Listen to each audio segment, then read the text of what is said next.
It's been a minute, but I figured I'd make a video. Kind of bored, and just wanted to give you guys an update on what's been happening the last, I don't know when I made a video of this thing, 2 years ago, 3 years ago.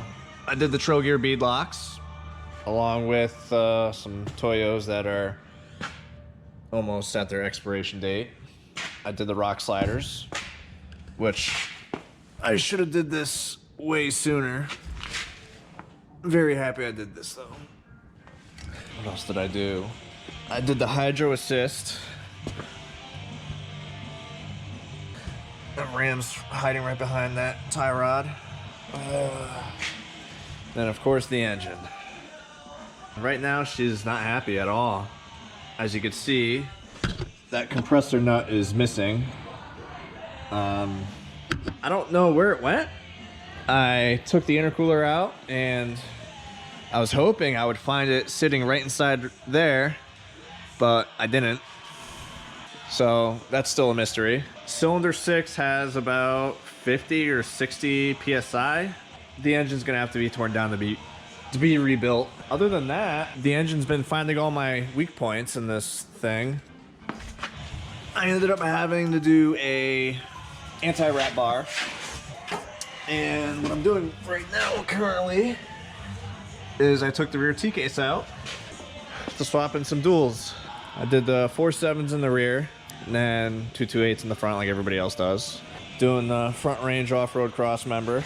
And then I also did 30 spline outputs front and rear along with the Rad Industries or Rad Designs triple stick. So it's been a few years since I had the truck together and I've been driving around. The first year I had the truck together, I put nearly about 20,000 miles on it. And, I was driving everywhere. Connecticut, New Jersey, New York, because I would travel around and do BMX shows also outside my full-time machinist job. No really complaints here other than the lack of torque it had on the highway and the fuel consumption. The fuel consumption was killer. I mean, I am on 40s, but I also have 529s to compensate for that. My biggest troubles with this thing was the motor mounts. This thing would always shift, always shift. My engine mount situation just wasn't very great. I decided when I go and put the dual cases in and get my rear cross member all situated, at the same time I do that, I'm also gonna do the motor mounts. I went with just the IS300 brackets with some Megan Racing mounts. One of my recent upgrades I did was a throttle body. I went with the RMR throttle body, 75mm, kept it the same size. I did a Tacoma throttle cable, which was off of a 4-cylinder first gen, and that happened to be the right length of what I needed. That was way better. That was huge because when that AccuFab throttle body was on there, it was just a switch. It was just an on-off switch. This added so much more resolution to the throttle. It's just so much easier to control now, just going down the road and just cruising down the highway. This throttle body fixed all those stupid little problems, so now it's just makes it that much more enjoyable to drive. I don't really daily drive this thing at all anymore. I bought another little first gen Tacoma I've been daily driving.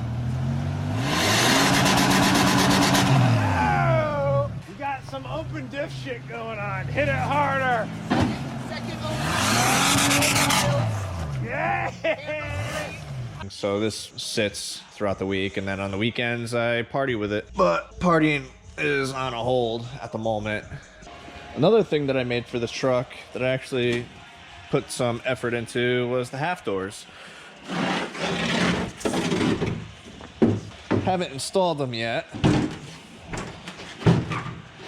Maybe this year I will. Actually put a bit of effort into this thing. I'm really happy how they came out. I gotta modify my hinges, which I did right here. I made some quick disconnects, machined them up. I gotta modify the current hinges in here so I can make it where I just pull the pin and swap out doors when I want. I did the Nitros 80 series Burfields. I already did the side that broke. I still got to do that side. But yeah, this is the upgraded burr field.